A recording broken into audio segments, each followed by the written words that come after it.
बिस्मिल्लाहिर्रहमानिर्रहीम। हमने आज के लेसन में पढ़ना है जो हमारी दो अलामात रह गई थी।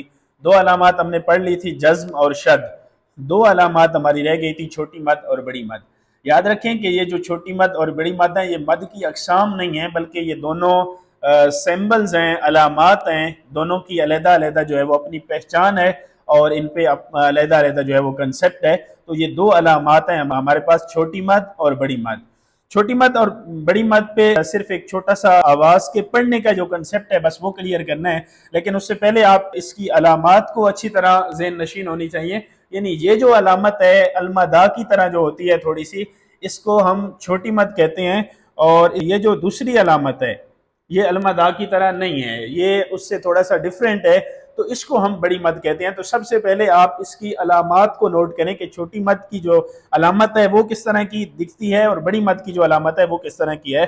तो इस पे जो कंसेप्ट है वो बड़ा सिंपल सा है कि छोटी मद और बड़ी मद के मुतालिक एक पहले तो ये बात ज़हन में रख लें कि ये जब भी आएंगी हरूफ मद्दा पे आएंगी या खड़ी हरकत पे आएंगी, हरूफ मद्दा और खड़ी हरकत के अलावा नहीं आएंगी।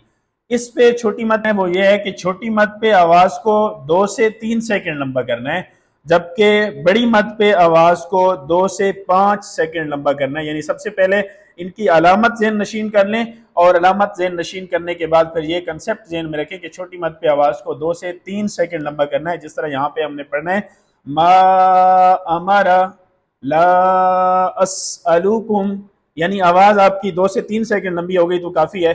जबकि आप बड़ी मद पे अपनी आवाज को 5 सेकंड तक लंबा कर सकते हैं, जैसे यहाँ पर बड़ी मद आई हुई है। तो जा शा, तो यहाँ पर आवाज आपकी 5 सेकंड तक लंबी हो सकती है।